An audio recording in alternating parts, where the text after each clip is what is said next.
Komisi Pemilihan Umum menggelar peluncuran tahapan pemilu 2024. Memutuskan jadwal pemilu pada 14 Februari 2024. Indonesia dipastikan menggelar pesta demokrasi serentak pada tahun 2024. Ini pemilu serentak pertama.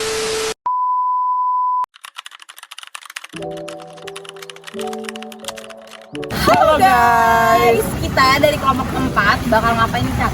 Kita mau wawancara teman-teman FISIP dan juga perwakilan dari ahli yaitu Mbak Delia dari Puskapol untuk membahas tentang isu penundaan pemilu dan pemilu serentak tahun depan. Seru banget nih, kalian udah gak sabar kan? Mending kita langsung aja nonton yuk. Isu penundaan pemilu serentak mulai terdengar sejak Menko Marves, Luhut Binsar Panjaitan mengklaim bahwa terdapat 110 juta rakyat Indonesia yang meminta penundaan pemilu untuk alasan stabilitas politik dan ekonomi. Namun, apabila kita berefleksi pada negara yang telah melaksanakan pemilu serentak seperti Swedia, pemilu tidak perlu ditunda dengan alasan tersebut. Lalu, apa kata mahasiswa FISIP soal isu penundaan pemilu serentak? Gak pernah. Belum sempet sih karena belum punya KTP kan.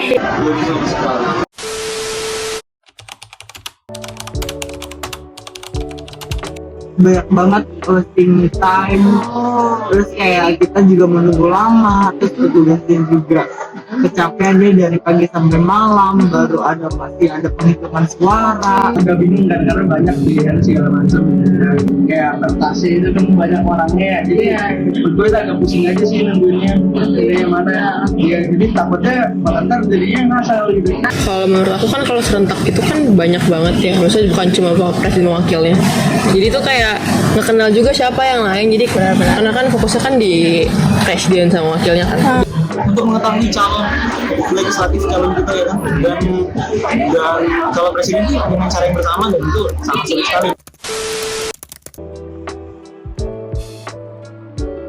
Pernah sempat denger sih, ada di berita cukup ramai waktu itu ya soalnya.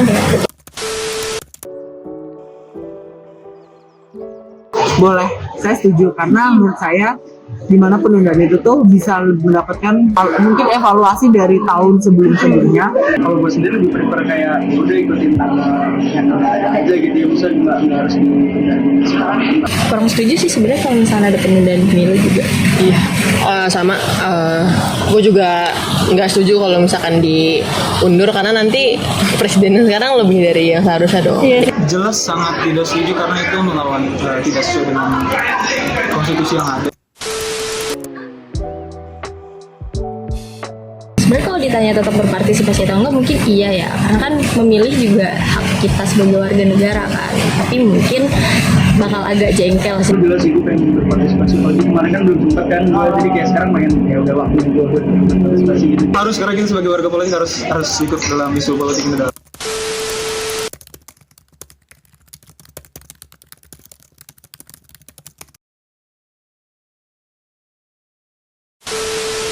Halo semuanya, sekarang kita sudah bersama Mbak Delia Widianti dari Pusat Kajian Politik FISIP. Adanya keinginan untuk kekuasaan yang lebih, ketika misalnya kita bicara soal Pak Jokowi, dia punya afiliasi yang mana dia juga punya kepentingan untuk, pertama adalah keberlanjutan program, yang kedua adalah soal menjaga kekuasaan, dan yang ketiga adalah sebetulnya kalau kita lihat dari sisi Jokowi itu masih bagus gitu di publik dan masih mengandalkan Pak Jokowi untuk bisa terpilih lagi atau misalnya bisa menjalankan periode ketiganya. Secara lembaga atau secara personal kita sebetulnya menolak ya. Pertama, secara konstitusi kita sudah mengatur di pasal 22 bahwa kita harus menyelenggarakan pemilu yang berkala, dan kita sepakati berkala dalam artian 5 tahun sekali gitu. Jadi yang kedua adalah kita bicara soal masa jabatan presiden yang memang dibatasi karena kita punya sejarah yang tidak baik gitu ya, dengan kekuasaan yang solid gitu ya. Oke. Nah tadi soal semangat pemilu yang serentak itu itu meningkatkan literasi pemilih. Nah, tetapi kan hasil survei menunjukkan sebaliknya. Nah, berarti kan pertama kita harus melihat dan memahami bahwa partisipasi itu bukan hanya pada hari H. Bahwa partisipasi politik itu adalah keterlibatan pemilih, keterlibatan publik di dalam proses pemilu. Nah, pemilih dalam hal ini seharusnya berpartisipasi di 3 tahapan itu. Lalu yang ketiga di dalam pendaftaran calon anggota legislatif itu juga kita harus berpartisipasi. Jadi bukan cuma hari H. Gitu. Lalu yang kedua di tahapan pencalonan misalnya pencalonan. Nah ini jadi persoalan juga gitu. Apakah pemilih tahu nggak kalau misalnya sekarang tuh kita belum tahu nomor urut calon? Karena ternyata itu dirahasiakan oleh penyelenggara. Banyak yang belum memahami bahwa itu menjadi penting, transparansi dan akuntabilitas pencalonan itu menjadi penting. Ini terkait ya dengan pertanyaan sebelumnya ini soal integritasnya itu independensi. Makanya dia harus berusaha seoptimal mungkin untuk menjadi lembaga yang independen gitu ya, tidak mudah dipengaruhi oleh tekanan-tekanan dari khususnya ya peserta pemilu gitu.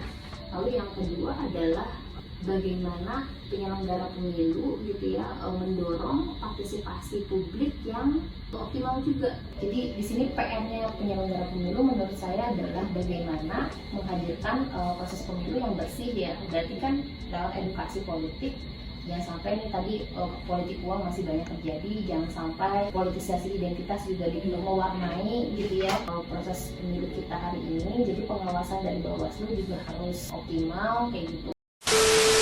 Nah teman-teman, setelah kita nonton video tadi, kita jadi tahu nih kalau mahasiswa FISIP punya pandangan yang cukup beragam soal isu penundaan pemilu serentak. Kalau teman-teman lain bagaimana? Yang terpenting apapun pandangan kalian, kita harus sama-sama aware soal isu demokrasi yang ada di sekitar kita. Jangan lupa juga simak tips bagi pemilih pemula agar suara kalian dapat berkontribusi dalam membangun Indonesia yang lebih baik lagi. Terima kasih.